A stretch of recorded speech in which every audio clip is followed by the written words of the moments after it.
Muchas gracias. Bien, vamos a continuar con este curso de sismos y evaluación de estructuras. Una vez que ya se presentó el tema anterior sobre la sismicidad en México, vamos a adentrarnos un poco en las estructuras, ¿no? Eh, Se va a hablar en este curso sobre los daños, pero para poder identificar estos daños, primero tenemos que saber cómo están constituidas nuestras estructuras. Entonces, nuestro siguiente tema es tipos de edificación y estructuración. Estos tipos de edificación, los que vamos a abordar en esta presentación, son los que se presentan frecuentemente en nuestro país. Seguramente habrá tipos de edificación que no abordaremos, pero es porque no son tan comunes, ¿no? Y pues vamos a ver cómo están constituidos, cómo es su estructuración. Bien, entonces, nosotros tenemos o conocemos lo que es un sistema estructural, que es un conjunto de elementos estructurales. Estos elementos pueden ser vigas, pueden ser columnas, pueden ser losas, pueden ser contravientos, etc. Estos elementos estructurales son los encargados de transmitir la carga de un edificio, como se está viendo en la imagen, hacia sus apoyos, hacia la cimentación. La cimentación es el elemento estructural que se va a encargar de dirigir estas fuerzas, estas cargas, hacia el suelo, ¿no? Por sus características, tenemos tres principales tipos de elementos estructurales. Los elementos más importantes son los elementos verticales o de soporte, que pueden ser columnas o muros, ahorita lo vemos. Elementos que forman nuestro sistema de piso y techo, elementos horizontales, y los elementos de la cimentación, que como dijimos son los que se encargan de transmitir estas cargas hacia el suelo. ¿Qué no es un elemento estructural? Un elemento no estructural pueden ser los acabados, puede ser la fachada, puede ser cancelería, cristalería, etc. ¿Por qué? Porque estos elementos no van a transmitir nuestras cargas hacia, hacia el suelo, ¿no? Entonces, imagínense un muro debajo de una ventana. La pregunta es, ¿sería un elemento estructural? No, porque no transmite ningún tipo de carga, ¿no? Solamente está para delimitar lo que es la ventana, ¿no? Bien, ¿qué tipo de cargas se presentan en nuestras edificaciones? Principalmente dos tipos, las cargas verticales y las cargas laterales. Las cargas verticales corresponden al peso propio de la estructura, el peso de los materiales, el peso de los ocupantes de ese edificio, de los muebles, etcétera. Son cargas verticales. Pero cuando ocurre un movimiento, eh, principalmente un sismo, puede ser un viento también, etcétera, pero principalmente un sismo, se van a presentar estas cargas laterales, como lo vemos aquí en nuestra imagen. En estas cargas laterales, los muros van a soportar estas fuerzas y transmitirlos a la cimentación o nuestros elementos verticales. Y el sistema de piso y techo son los que se van a encargar de distribuirlas a nuestros elementos verticales, ¿no? Entonces, si tomamos una muestra de lo que es el muro en este caso, podemos ver cómo puede estar sometido a compresión, a cargas verticales o a un estado de compresión diagonal producto de nuestras cargas laterales. Y si nosotros lo tomamos y lo plasmamos a unas pruebas de laboratorio, nosotros realizamos este tipo de pruebas, pruebas a cortante, prueba a compresión, donde al someterlo a ciertas cargas, vemos cuál es la falla, ¿no? Tanto a compresión como a cortante. Bien, entonces vamos a entrar a ver los diferentes ejemplos de los elementos estructurales. Vamos a empezar con los sistemas de piso y techo, que son los elementos horizontales. El sistema de piso se refiere a esta combinación de elementos horizontales, que son elementos estructurales, como pueden ser losas, vigas, que van a contribuir a la transmisión de cargas hacia los elementos verticales. Además de soportar estas cargas gravitacionales, de mobiliario o de los usuarios, su función es conectar estos elementos estructurales verticales y distribuir entre las fuerzas horizontales generadas por el sismo, ¿no? Entonces vamos a ver qué tipo de elementos nos vamos a encontrar comúnmente en nuestros sistemas estructurales. Tenemos principalmente estos 4 tipos, ¿no? Empezamos por la imagen superior izquierda. Es una losa maciza, perimetralmente apoyada. ¿Por qué perimetralmente apoyada? Si se dan cuenta, se puede observar que entre columna y columna hay una viga y a su vez la losa se apoya sobre esas vigas, ¿no? Entonces es una losa maciza perimetralmente apoyada. A diferencia de nuestra segunda imagen, una losa plana maciza, si se dan cuenta no tenemos estas vigas que conecten columnas contra columnas, por eso es una losa plana maciza. Tenemos también losas reticulares perimetralmente apoyadas, igual en su perímetro están apoyadas por estas vigas, pero la losa es reticular, no es maciza, y losa plana reticular, sin estas conexiones de viga, ¿no? Vamos a ver unos ejemplos. Aquí tenemos, por ejemplo, una losa con un ábaco y capitel. Es un sistema de losa plana. Si se dan cuenta, no hay una viga que conecte o que una estas dos columnas. Simplemente es una losa plana apoyada sobre estas columnas. ¿Por qué se le pone este ábaco y este capitel? Para que no penetre en posibles movimientos la columna sobre la losa, ¿no? Se distribuyen las fuerzas en estos dos elementos y no haya una penetración y genere daño a nuestra losa. Ejemplo de sistema de piso y techo de losa plana reticular. Podemos observar que no es perimetralmente apoyada porque no tiene vigas, simplemente están la losa apoyada sobre las columnas, donde encontramos comúnmente este tipo de losas en estacionamientos, ¿no? Centros comerciales, en edificios, podemos observar este tipo de losas. Aquí otro ejemplo de losa reticular, pero esta sí está apoyada sobre traves, ¿no? Aquí el material de estas traves es de acero, entonces es losa reticular perimetralmente apoyada, ¿no? Otros sistemas de piso y techo comunes que podemos observar, sobre todo en viviendas, es este tipo de sistema de vigueta y bovedilla. Son estos elementos, estas viguetas y estas bovedillas, son elementos que se colocan y después se vierte una capa de concreto, ¿no? Esto, como les comentaba, es comúnmente utilizado en viviendas y si algún día nosotros nos toca revisar un edificio y podemos ver por la parte inferior de la losa, vemos este tipo de arreglo, quiere decir que tenemos el sistema de piso de vigueta y bovedilla. Es fácil identificar cuando no tiene un aplanado, ¿no? Otro tipo de sistemas eh, flexibles que nos podemos encontrar, sobre todo en zonas rurales, este tipo de techos compuestos por vigas de madera y teja. Por supuesto, estos son techos, al ser techos flexibles, solamente se encuentran en viviendas de un solo nivel, ¿no?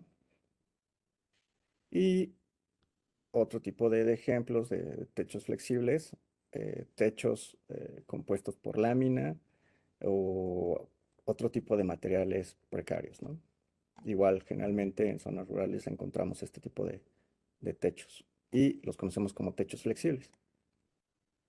Una vez que vimos lo que son los sistemas horizontales de piso y techo, vamos a entrar con el sistema más importante, que es los elementos verticales.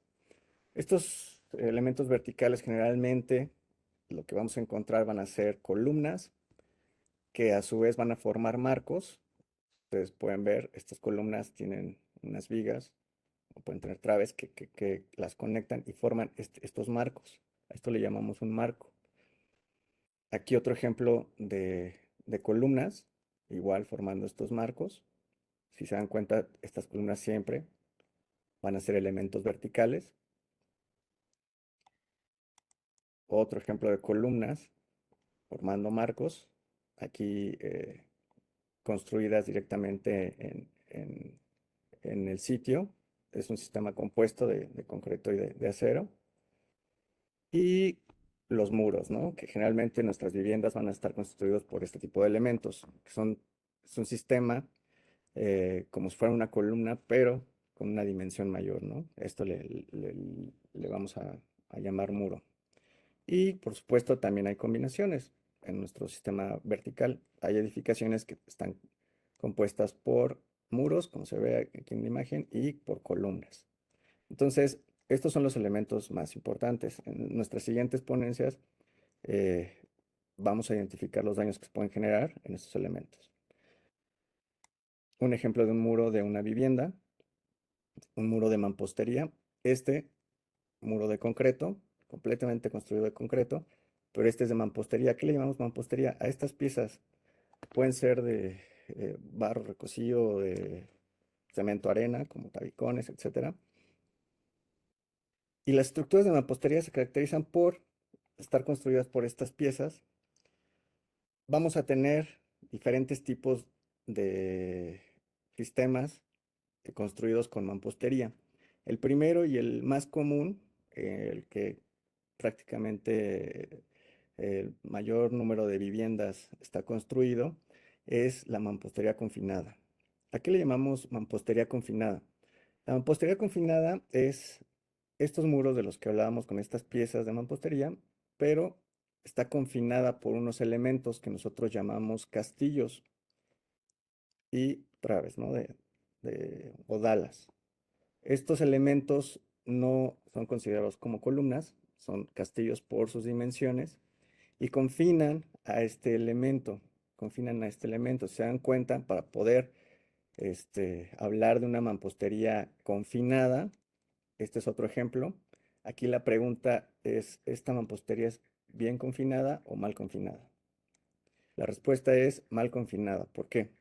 Porque según el reglamento o las normas técnicas complementarias para diseño y construcción de estructuras de mampostería de aquí de la Ciudad de México, nos dice que para considerar una mampostería confinada debe de haber elementos en nuestras aberturas, refuerzos en nuestras aberturas que nosotros podemos conocer como puertas o ventanas.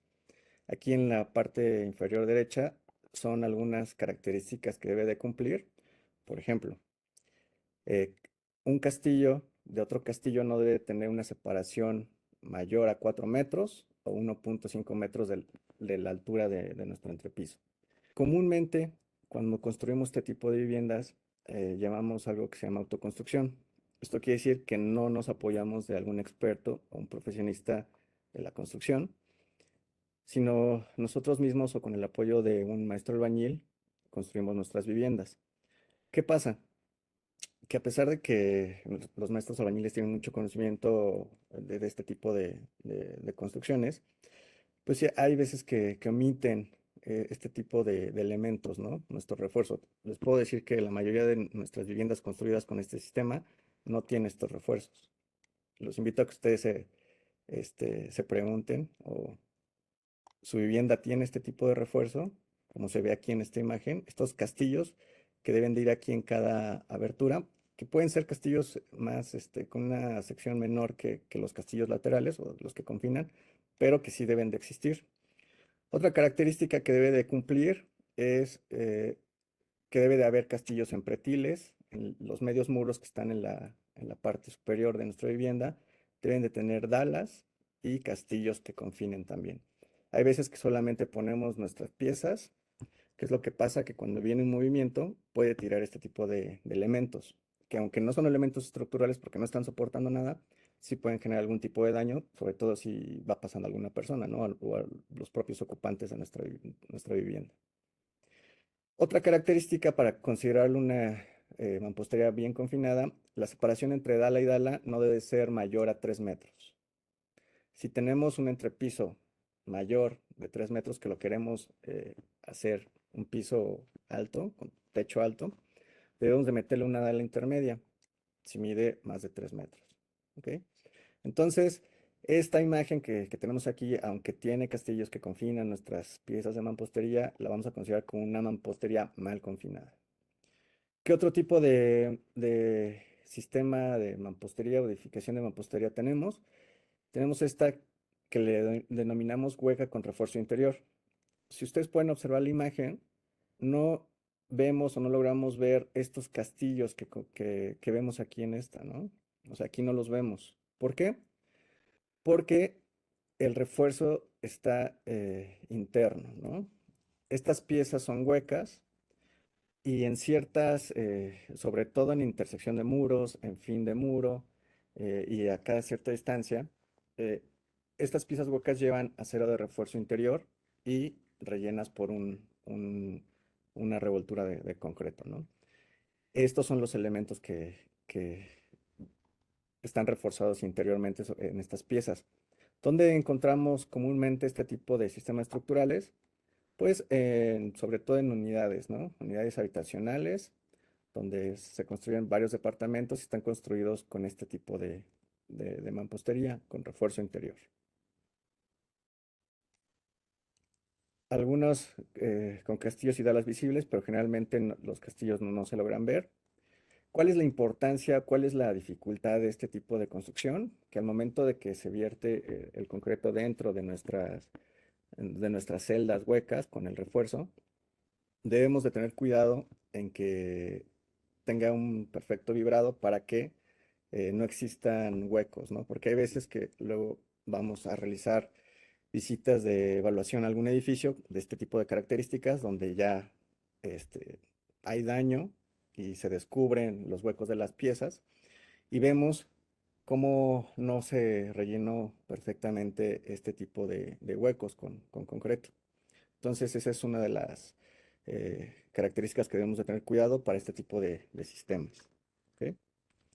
Otro tipo de mampostería que podemos observar en nuestras edificaciones es este tipo de marcos. Estos, si se dan cuenta por sus dimensiones, por el tamaño de su sección, ya no son considerados como castillos, ya son como tal columnas de concreto que con estas vigas forman estos marcos y que tienen dentro de este marco la construcción de un muro de mampostería, ¿no? Donde podemos observar este tipo de edificaciones en escuelas, en edificaciones de este tipo, ¿no? Pero se le considera también como sistema de mampostería y lo denominamos como muro de diafragma. Aquí podemos ver nuestro marco. Entonces, para estructuras de mampostería, que son las que principalmente en nuestras viviendas vamos a observar, tenemos o aquí podemos observar tres diferentes tipos, que es la mampostería confinada, la mampostería con refuerzo interior y estos muros diafragma. ¿Qué otro tipo de mampostería no observamos aquí en la presentación, pero puede existir? Pueden existir mamposterías o muros de mamposterías construidos, pero sin elementos que confinen, como los castillos. Simplemente las piezas, se colocan los muros, pero no hay nada que lo confine. A esto le llamamos mampostería simple o mampostería sin refuerzo, más reforzada. Este tipo de mamposterías ya no se permiten construir dentro sobre todo zonas sísmicas, porque son muy propensas a colapsar, porque no tienen este confinamiento. ¿Qué tipo de estructuras podemos encontrar dentro de este tipo de sistemas de mampostería simple? El adobe, por ejemplo. El adobe son un sistema donde no tiene elementos que confinen. Entonces, son cuatro diferentes tipos de mampostería que podemos encontrar en en el país, o los más comunes, pero los que están dentro de nuestro reglamento son mampostería confinada con refuerzo interior y muros diafragma. Otro tipo de estructuras que nosotros encontramos son las estructuras de acero. Generalmente estas edificaciones forman marcos con las columnas y nuestras vigas de acero. Como vemos aquí en la imagen, todo está construido con elementos de acero, columnas y nuestras vigas de acero, ¿no? También el tipo de losa que utilizamos aquí generalmente o en mayor de los casos son lo que conocemos como losa acero, que son estas láminas que se colocan, se fijan a nuestras vigas, se les pone un tipo de malla de alambre y se cuela, ¿no? Este tipo de edificación generalmente los vamos a ver en edificios altos. Es muy poco probable que una vivienda tenga este tipo de sistema estructural, a menos que sea una vivienda muy grande. Generalmente lo vamos a encontrar en edificaciones altas. ¿Cuál es el detalle? ¿Cuál es lo importante que se debe de cuidar en este tipo de edificaciones? Las conexiones. Las conexiones generalmente pueden ser atornilladas o con soldadura. Este tipo de conexiones las debe de realizar alguien que tenga cierta experiencia para poder realizar tanto la soldadura como la conexión atornillada. Aquí vemos el ejemplo de lo que es la soldadura en este tipo de sistemas estructurales. Entonces, se debe de tener cuidado que tenga cierta certificación eh, eh, la persona o el técnico que haga este tipo de conexiones, porque generalmente es donde falla cuando viene un movimiento. Generalmente las edificaciones de acero es donde falla, generalmente en las conexiones. Nuestro tercer sistema estructural es lo que nosotros conocemos igual como marcos, pero en este caso el material va a ser de concreto. Este tipo de marcos, al igual que el acero, formados por columnas y vigas, solo que de material de acero, eh, puede ser solamente de concreto o puede, como dice aquí, haber una combinación entre concreto y acero, ¿no? Aquí nosotros perfectamente podemos ver las traves y las columnas, elementos verticales y elementos horizontales. Pueden ser colados o construidos en el sitio, estos elementos estructurales, o pueden ser construidos por elementos prefabricados. Las columnas y las vigas, las traves, pueden ser construidas en una fábrica, solo llegan a la obra a ser conectadas, ¿no? Entonces, este es otro tipo de sistema estructural, generalmente también en edificaciones altas, en hospitales, en eh, todo este tipo de edificios. Poco probable ver este tipo de material en una vivienda unifamiliar. Entonces, generalmente va a ser en estas edificaciones y generalmente va acompañada por muros de concreto. Otros elementos que podemos considerar estructurales, pero que no han entrado en estas clasificaciones horizontales o verticales, son elementos adicionales conocidos como contravientos. Generalmente estos contravientos son diagonales, son elementos diagonales, tiene diferentes configuraciones y el objetivo de estos elementos es aumentar la rigidez de un marco, ya sea de concreto o de acero, para restringir estos desplazamientos laterales. Generalmente están construidos dentro de nuestros marcos, pero también pueden estar por fuera. Este tipo de elementos los vamos a ver generalmente en edificios altos, que tienden mucho a tener muchos desplazamientos. Entonces, al rigidizar con estos elementos, el movimiento se limita. Vamos a ver ejemplos. Aquí tenemos el ejemplo de un contraviento. La configuración es en X. Si ustedes se dan cuenta, está dentro de un marco, está por dentro de un marco, como si fuera un muro, digamos, pero es un contraviento y cubre solamente un piso, ¿no? Este es un ejemplo de un proyecto de rigidización de un edificio. Este edificio construido en un inicio sin este tipo de elementos, al ver el comportamiento que ha tenido y los desplazamientos que tiene con los diferentes movimientos, se llega a la conclusión que necesita un proyecto de rigidización. Entonces, ¿qué es lo que se hace? poner este tipo de contravientos. Aquí podemos observar las preparaciones de estos elementos de anclaje a la estructura, estos elementos metálicos. Y aquí ya tenemos el proyecto terminado. Si se dan cuenta, se colocan estos elementos por fuera de los marcos. No está dentro del marco como el que vimos en un principio. Y pueden cubrir varios pisos, no nada más un nivel. Entonces, con este tipo de proyectos de rigidización, estos elementos, hay que aclarar que pueden ser construidos en un inicio junto con la obra, por ejemplo, las torres que vemos en Reforma, que tienen este tipo de contravientos, se construyeron durante la construcción del edificio o como un proyecto de reforzamiento, ¿no? Entonces, pueden construirse de estos dos tipos de formas. Aquí vemos que estos contravientos, como les comentaba, en X, es su configuración, son externos, no están dentro de los marcos. Es una conexión fuera del plano y cubre un piso, pero puede cubrir dos, tres pisos dependiendo del proyecto. Para poder realizar este tipo de construcciones o de proyectos hay que hacer un estudio por un ingeniero o un profesionista de la construcción especialista en estructuras. Vemos otro tipo de contravientos. Estos, a diferencia de los pasados, tienen una configuración en K por la forma que tienen, o sea, no tienen X.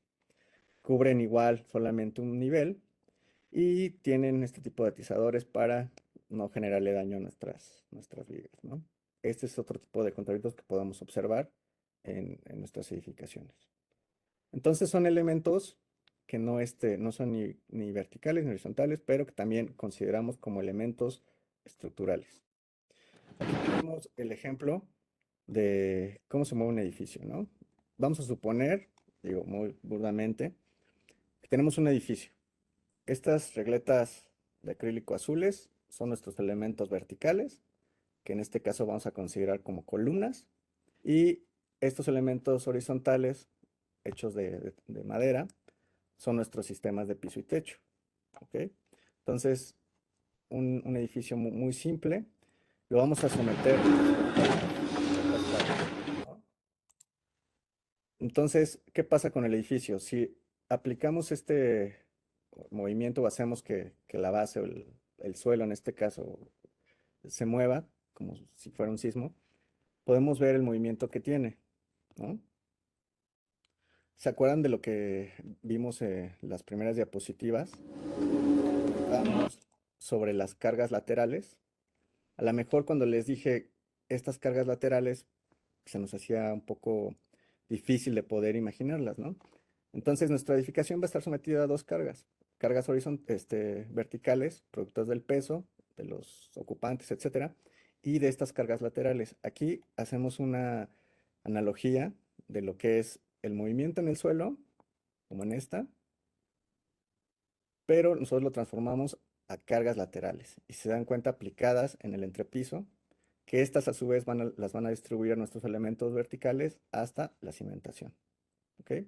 Entonces así podemos ver de una manera más, eh, con un ejemplo, aunque muy sencillo, pero muy ilustrativo, cómo son estas cargas laterales, ¿no? ¿Qué pasa si volteamos nuestro modelo y aplicamos este tipo de movimientos en la dirección más rígida de nuestros elementos verticales? Pues vemos que nuestros desplazamientos son menores, ¿no? ¿Por qué? Porque es más rígido nuestro modelo en este sentido. ¿Qué hay que hacer para rigidizar el otro sentido, que es más, con mayores deformaciones? Colocar estos elementos estructurales, ¿no? Que nosotros llamábamos contravientos. Si se dan cuenta, a diferencia de la primera animación, pues el desplazamiento ya es menor. ¿Por qué? Porque estos elementos están absorbiendo toda esa energía, todas esas cargas que son aplicadas a nuestro modelo. Bien, una vez que hemos repasado lo que son nuestros sistemas estructurales, que ya vimos que pueden ser de concreto, de acero, de mampostería, vamos a ver qué características pueden generarles problemas a nuestra edificación, que le van a generar una vulnerabilidad. Esto no quiere decir que no se deba construir con este tipo de características. Simplemente, si se va a construir así, vamos a tenemos que ser conscientes que le podemos generar cierta vulnerabilidad, pero si se construye adecuadamente siguiendo un reglamento, no debe tener ningún problema. ¿Cuáles son este tipo de aspectos físicos que pueden generar problemas en el comportamiento? Nosotros vamos a tener lo que es una irregularidad en planta, piso débil, interacción de elementos no estructurales con la estructura, que puede ser también conocido como columna corta, separación de nuestros edificios, vecinos, exceso de masa, irregularidades en elevación, entre otras. Pero estas son las más comunes. Vamos a ver algunos ejemplos. Irregularidad en planta. Irregularidad en planta se refiere a este tipo de configuración de nuestra edificación con una irregularidad, como lo vemos aquí, si lo vemos en planta, tenemos ciertas configuraciones, por ejemplo, en cruz, en H, en T, en L. ¿Qué pasa si construimos de esta manera? Puede generar ciertos movimientos o ciertas deformaciones que no estamos considerando. Por ejemplo, aquí con este modelo que se realizó en un programa de cómputo, se construye y al momento de que le aplicamos un movimiento, se dan cuenta cómo este tipo de extremos se desplazan más, ¿no? Tienen mayor deformación. Esto puede generar, este tipo de deformaciones, movimiento puede generar daño en nuestros elementos estructurales. ¿Qué quiere decir? Que hay que evitar este tipo de configuraciones. ¿Cómo lo evitamos? Con juntas constructivas.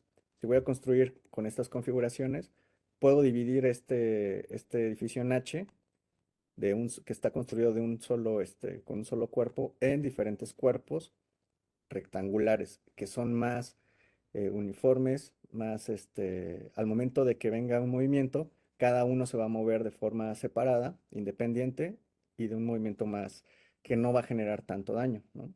Entonces es una solución para construir con este tipo de irregularidad. ¿Ok? Otros aspectos que generan irregularidad en planta, cuando tenemos grandes aberturas en la losa, aquí unos ejemplos, eh, longitudes de edificio muy largas, igual si el edificio es muy largo, aunque sea rectangular, pero si es muy largo, lo más conveniente es pues, dividirlo en dos, ¿no? Y poner una junta constructiva para que por dentro haya acceso de edificio a edificio, como si fuera uno solo, pero al momento de que se muevan van a ser independientes, ¿no? Y hablando de lo que es irregularidad en elevación, nosotros tenemos este tipo de anomalías como el cambio abrupto de geometría, grandes diferencias en masas y diferencias en la rigidez de los pisos. Empezando por la primera, aquí es un ejemplo muy ilustrativo sobre lo que es una irregularidad en elevación. Si nosotros construimos de esta manera, puede generar un comportamiento no deseado cuando se mueve el edificio, ¿no? Esta imagen que vemos es una construcción muy precaria con autoconstrucción, sin ningún tipo de apoyo de algún profesional de la construcción. Pero ¿qué pasa con este edificio? Igual, con esta irregularidad en elevación, nosotros al momento de modelarlo, este es un ejemplo muy sencillo de lo que puede pasar al modelarlo. Si tenemos esta irregularidad, podemos hacer que el comportamiento no sea deseado, ¿no? Y este edificio seguramente fue diseñado por o construido por profesionistas de la construcción, ingenieros o arquitectos. Aquí otro ejemplo ya con colapso parcial de, de lo que provoca, de lo que puede provocar este tipo de fenómeno, de esta irregularidad en elevación. Esta es una foto del sismo de Ecuador del 2016. Concentración de grandes masas en niveles superiores. Este es un ejemplo muy ilustrativo, eh, pero ¿qué pasa, por ejemplo, en edificios de oficinas? Luego, lo que nosotros nos hemos encontrado es que generalmente luego este tipo de edificaciones o de oficinas concentran en un solo nivel todo el archivo, ¿no? Todo el archivo de la dependencia o de la empresa la concentran en un solo piso. ¿Qué pasa? Que no estaba diseñado para ese tipo de cargas. Entonces, al momento que viene un sismo y un movimiento, puede generar ese peso en un concentrado, puede generar algún tipo de daño. La recomendación es no concentrar estos masas en un solo nivel, ¿no? Distribuirlos a lo largo de todo el edificio. Irregulares en elevación en la distribución de los elementos estructurales, los cambios de rigidez. Aquí el ejemplo del antes y el después. Imagínense esta vivienda. Nosotros llegamos con el primer nivel de cierta forma, después el segundo completamente diferente y el tercero igual como si se hubiera construido en partes y de una forma muy irregular. ¿Qué pasa? Que no va a tener un comportamiento correcto cuando viene un sismo y provoca el colapso, ¿no? Aquí. Esbeltez en edificios. eh, se considera un parámetro asociado con la vulnerabilidad. O sea, cuando el edificio es muy esbelto, donde eh, tiene una altura mayor con una base menor, puede provocar este tipo de falla, ¿no? Este tipo de colapso. Se dan cuenta, la estructura como tal, pues, se ve que no tiene ningún tipo de daño, pero colapsó por ese tipo de características de esbeltez. La irregularidad en estructural en planta por disposición asimétrica de elementos estructurales. Por ejemplo, si nosotros tenemos un edificio en esquina, generalmente lo que pasa con ese edificio de departamentos, que las colindancias con los otros edificios ponemos elementos estructurales como muros muy rígidos, pero los que dan a la calle por cuestiones arquitectónicas, para que entre más luz, para que se vea, tenga mayor vista, no ponemos tantos elementos que puedan rigidizar. ¿Qué es lo que pasa? Que al momento de que viene un movimiento, existe este fenómeno que llamamos torsión. El edificio se empieza a torcer como aquí esta imagen. Esta imagen es torsión generada por la construcción de cubos de ascensor o de escalera que son más rígidos y provoca que estos elementos que no son tan rígidos o esta zona que no es tan rígida haga esta torsión. Lo hemos visto mucho en colapsos en esquina de este tipo de edificaciones. Sobre todo en el sismo del 2017 hubo muchos colapsos de edificios en esquina que no consideraron este tipo de movimientos. ¿Qué es lo que hay que hacer? No quiere decir que no hay que construir una esquina, ¿no? Claro que hay que construir una esquina. Simplemente hay que considerar este tipo de fenómeno, la torsión, porque si no nos puede llevar a un colapso. Un fenómeno que vemos comúnmente es este llamado la interacción de elementos no estructurales con un elemento estructural. En este caso le vamos a llamar columna corta. ¿Qué es lo que pasa aquí? Por ejemplo, elemento eh, de concreto con medios muro, que le llamamos. ¿Qué pasa? Cuando tenemos este tipo de marcos de concreto con nuestros medios muros, al momento que viene un movimiento, la columna está diseñada para que desarrolle toda esta deformación, como se ve aquí en esta columna derecha. Toda esta deformación. ¿Qué pasa cuando tiene un elemento que le impide desarrollar esa deformación? Toda esta deformación se va a concentrar en una columna más corta. Y al ser más corta, va a ser una deformación mayor que no estaba considerada. Y esto va a provocar cierto daño en este tipo de elementos. Cuando viene del otro lado, igual esta columna tendría que desarrollar toda esta deformación, pero la desarrolla solamente esta pequeña que está aquí y provoca daño. ¿En dónde vemos comúnmente este tipo de sistemas estructurales o de esta configuración? En escuelas, ¿no? Por ejemplo, la parte de abajo, esta es una escuela donde no se consideraron este tipo de interacciones de elementos estructurales con no estructurales y hubo como tal el daño, ¿no? No quiere decir que no podemos construir así, simplemente entre elemento estructural y no estructural dejar un tipo de junta con algún tipo de elemento que se pueda deformar para que no interactúen, ¿no? Aquí vemos un estudio, una prueba de laboratorio en Japón, donde se pueden dar el lujo de construir un edificio a tamaño natural y poder ensayarlo. ¿Qué es lo que pasa? Pusieron varias columnas con estas restricciones de medios muros. Al momento de que empieza el movimiento, la columna debería desarrollar esta deformación, toda la columna, pero solamente la desarrolla esta pequeña y provoca el daño, ¿no? Uno de las vulnerabilidades que vemos comúnmente aquí en la Ciudad de México es la llamada planta baja flexible. ¿Qué pasa? Edificios de departamentos, por cuestiones de querer tener espacios de estacionamiento, la planta baja la hacen con marcos de concreto y a partir del primero o segundo nivel con muros de mampostería o muros de concreto que son más rígidos que los marcos de concreto. ¿Qué es lo que pasa? Al momento que viene en movimiento, este va a ser la planta baja, el piso débil. Y se puede, si no se construye correctamente, se puede llegar a colapsar o a dañar gravemente. Como este es un ejemplo del sismo de Ecuador, uno de estos compañeros que fue a apoyar en este evento. Si se dan cuenta, toda la estructura, tanto el edificio como las escaleras, está intacta, ¿no? La estructura superior. Lo que falló fue el piso, la planta baja flexible. Se dan cuenta, aquí están las alturas a las que debería de estar este edificio, pero falló, ¿no? Entonces, aquí tenemos otro ejemplo. No quiere decir que no construyamos así. Debe de haber, se puede construir porque hay necesidad de estacionamiento, sobre todo en ciudades grandes. Solo hay que tener cuidado que estas pisos, plantas bajas, tengan la suficiente, estén construidos correctamente para que no vayan a fallar de esta manera, ¿no? Otro tipo de vulnerabilidad, separación entre los edificios colindantes. Hay veces que no se tiene cuidado con esto. ¿Qué pasa? Que al momento de que viene un movimiento, los edificios empiezan a chocar. A lo mejor, si no estuvieran tan cerca, cada edificio se movería libremente y no pasaría nada.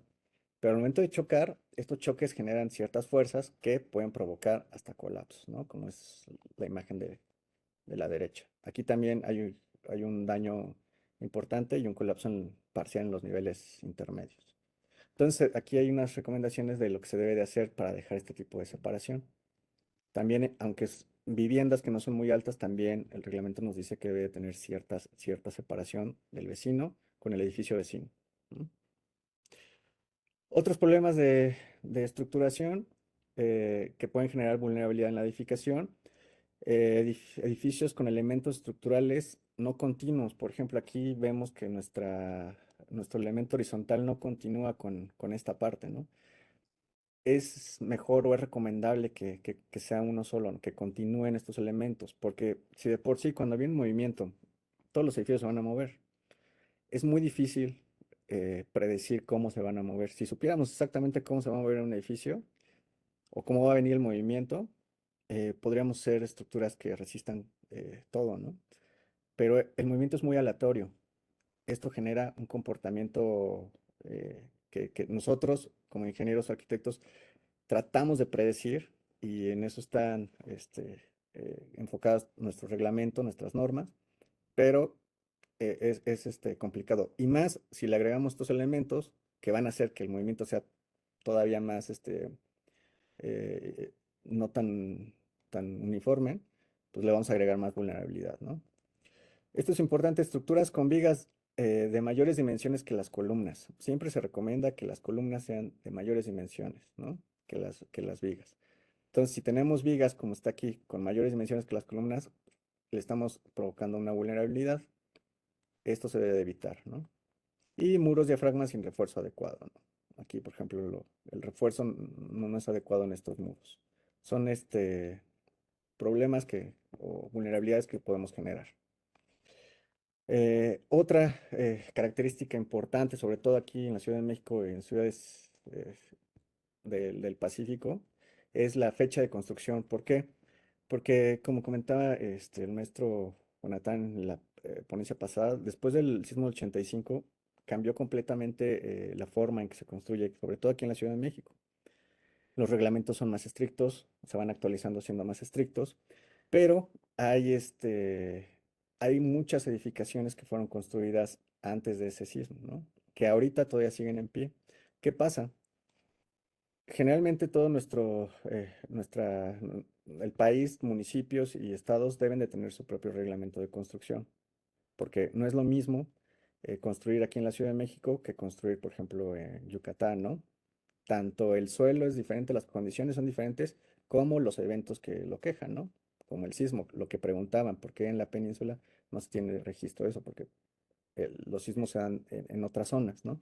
Pero, por ejemplo, los huracanes pueden pegar más acá que en la Ciudad de México, por obvias razones, ¿no? Entonces, cada uno debe tener su propio reglamento, cada municipio y estado debe estar facultado. Aquí tenemos la imagen de los que lo tienen, hasta la actualización de 2019, que nosotros podamos ver. Todos los reglamentos, eh, tanto municipales como estatales, los que existen, los podemos ubicar en esta liga. Aquí un ejemplo de una edificación. esta edificación yo la veo muy, o sea, formal. No, no pensaría que es de autoconstrucción, que sí hubo un ingeniero, un arquitecto que la diseñó, la construyó, pero que probablemente no consideraron las características que debería de tener, que lo mencionan en el reglamento. Entonces, por muy formal que sea la construcción, si no sigues la normativa, puede provocar este tipo de daños, ¿no? ¿Existe normatividad? Lo, lo dudamos un poco, ¿no? O el edificio que veíamos anteriormente. Aquí seguramente fue construido con profesionistas de la construcción, pero probablemente no siguieron una normativa correcta, ¿no? Y provoca este tipo de daños. Y esto es lo que les comentaba.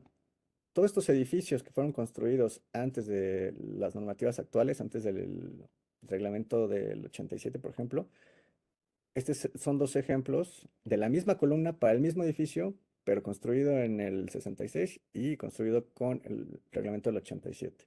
¿Se dan cuenta la cantidad de acero que le falta? Hay muchos edificios que actualmente están construidos de esta manera y que solo por estar construidos de esta manera son vulnerables. ¿Por qué? Porque ya no cumplen lo que ahorita se pide. ¿Qué hay que hacer? Hay que primero ubicarlos, hay que saber cuántos son y cuáles son, y después proponer, hacer estudios para ver si cumplen, que generalmente hay muchos que no van a cumplir con la normativa actual, y si no cumplen, hacer un proyecto de reforzamiento, ¿no? Porque eventualmente va a venir un movimiento y pues tienen que estar listos para este tipo de movimiento, ¿no? Entonces, en conclusión, estas edificaciones con un respeto normativo, si nosotros nos apegamos a nuestros reglamentos, en general no va a presentar problemas. Por mucho que yo tenga un edificio con planta baja flexible, con columna corta, etcétera, si nosotros nos apegamos a nuestro normativa, no van a presentar ningún problema. Si nosotros hacemos edificaciones uniformes, digo, hay veces que aquí es nuestra dificultad con los arquitectos. Si nosotros si fuéramos como ingenieros, si hiciéramos puras cajitas de zapatos así, como cuadraditas y todo, sería lo mejor para nosotros. Pero entiendo que por cuestiones arquitectónicas el edificio puede ser diferente. No quiere decir que no sea correcto, simplemente hay que tener más atención a que se mueva correctamente el edificio, ¿no?